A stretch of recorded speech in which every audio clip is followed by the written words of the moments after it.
House of Cards, creatively, actually follows the model more often employed here in Great Britain. The television industry here has never really embraced the pilot season looked to by the networks in the United States as a worthwhile effort. And now look, of course, we went out to all the major networks with House of Cards, and every single one was interested in the idea, but every single one wanted us to do a pilot first. And look, it wasn't out of arrogance that David Fincher and Beau Willem and I were not interested in having to audition the idea. It was that we wanted to start to tell a story that would take a long time to tell. We were creating a sophisticated, multi-layered story with complex characters who would reveal themselves over time, and relationships that would need space to play out. And the obligation, of course, of doing a pilot, from the writing perspective, is that you have to spend about 45 minutes establishing all the characters and create arbitrary cliffhangers and basically generally prove that what you're setting out to do is going to work.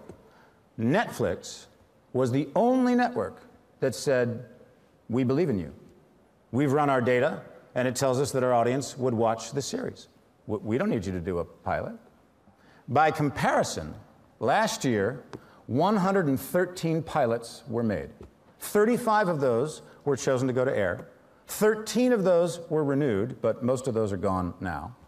And this year, 146 pilots were shot. 56 have gone to series, but we don't know the outcome of those yet. But the cost of these pilots was somewhere between $300 and $400 million a year. That makes our House of Cards deal for 2 seasons look really cost-effective. Clearly, the success of the Netflix model, releasing the entire season of House of Cards at once, proved one thing. The audience wants the control. They want the freedom. If they want to binge, as they've been doing on House of Cards and lots of other shows, then we should let them binge. I mean, I can't tell you how many people have stopped me on the street and said, thanks, you sucked 3 days out of my life. And through this new form of distribution, we have demonstrated that we have learned the lesson that the music industry didn't learn. Give people what they want, when they want it, in the form they want it in, at a reasonable price, and they'll more likely pay for it rather than steal it. Well, some will still steal it, but I think we can take a bite out of piracy. So I predict that in the next decade or two, any differentiation between these platforms will fall away.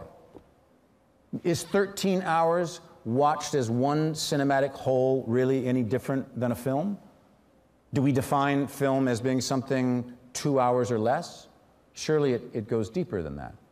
If you're watching a film on your television, is it no longer a film because you're not watching it in a theater? If you watch a TV show on your iPad, is it no longer a TV show? The device and the length are irrelevant. The labels are useless, except perhaps to agents and managers and lawyers who use these labels to conduct business deals. But for kids growing up now, there's no difference. Watching Avatar on an iPad or watching YouTube on a TV or watching Game of Thrones on their computer. It's all content. It's just story. And the audience has spoken. They want stories. They're dying for them. They're rooting for us to give them the right thing. And they will talk about it, binge on it, carry it with them on the bus and to the hairdresser, force it on their friends, tweet, blog, Facebook, make fan pages, silly GIFs, and God knows what else about it. Engage with it with a passion and an intimacy that a blockbuster movie could only dream of. And all we have to do is give it to them. The prize fruit is right there, shinier and juicier than it's ever been before. So it will be all the more shame on each and every one of us if we don't reach out and seize it.